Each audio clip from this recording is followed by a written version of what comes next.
श्रीवन नारायण महाराज जी, क्या वेद में अविद्या है? वाह, क्या प्रश्न है। अविद्या और वेद में? वाराणसी ने ऋग्वेद भाष्य भूमिका में लिखा है, विद्यां च अविद्यां च यस्तद् वेदो भयं सः विद्याया अमृतत्वा विद्यायामृत अश्नुते। पुनः एक बार बोलता हूँ, विद्यां च अविद्यां च यस्तद् वेदो भयं सः अविद्याया मृत्युति तरवा विद्यायामृत अश्नुते। इसका अर्थ होता है, विद्या और अविद्या दोनों वेद के अंतर्गत हैं। अविद्या स्वर्ग तक ले जाती है और विद्या मोक्ष प्रदान करती है। ध्यान देने की बात है, ब्रह्म पूर्ण है, वेद पूर्ण है। ज्ञानों का अगर कोई भंडार है तो वह है वेद। जो पूर्ण होगा उसमें सब कुछ होगा। तमोगुण, रजोगुण, सतोगुण, तीनों गुण होगा। विद्या अविद्या, प्रकाश अंधकार, सब कुछ जिसमें होगा वही वेद हो सकता है। वेद संपूर्ण ब्रह्मांड के निर्माण के पूर्व से ब्रह्मांड के प्रलय के पश्चात तक बताता है। जिस समय सृष्टि की रचना नहीं हुई थी उसके बारे में भी वेद में बताया गया है।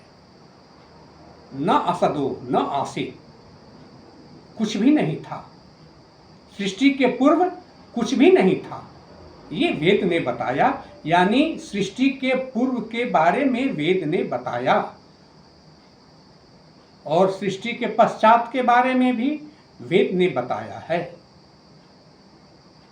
संपूर्ण ब्रह्मांड अपने कारण में जाकर विलीन हो जाएगा। तात्पर्य, जगत जो है वो कार्य है और ब्रह्म कारण है। यहाँ कारण कार्य संभाव है, यानी कारण से कार्य की उत्पत्ति होती है और पुनः कार्य अपने कारण में जाकर विलीन हो जाता है। छोटा सा उदाहरण, समुद्र से जल आकाशमंडल में जाता है और पृथ्वी पर जत्र तत्र सर्वत्र वर्षा के रूप में वो जल आता है। पुनः वो जल कहाँ जाता है? नदियों के रूप में वह जल पुनः समुद्र में ही जाता है। प्रकाश, ज्योति,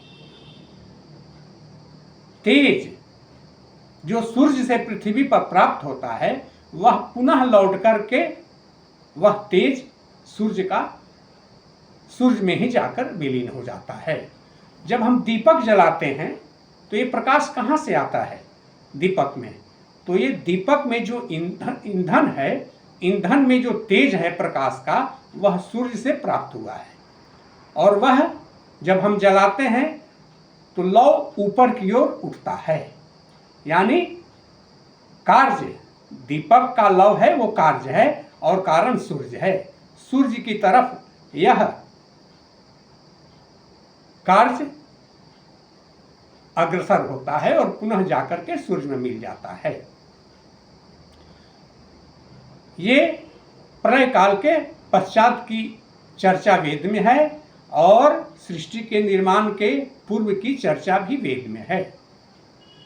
हाँ, वेद पढ़ने के अधिकारी सभी नहीं होते। इस पर अगली कड़ी में हम चर्चा करेंगे।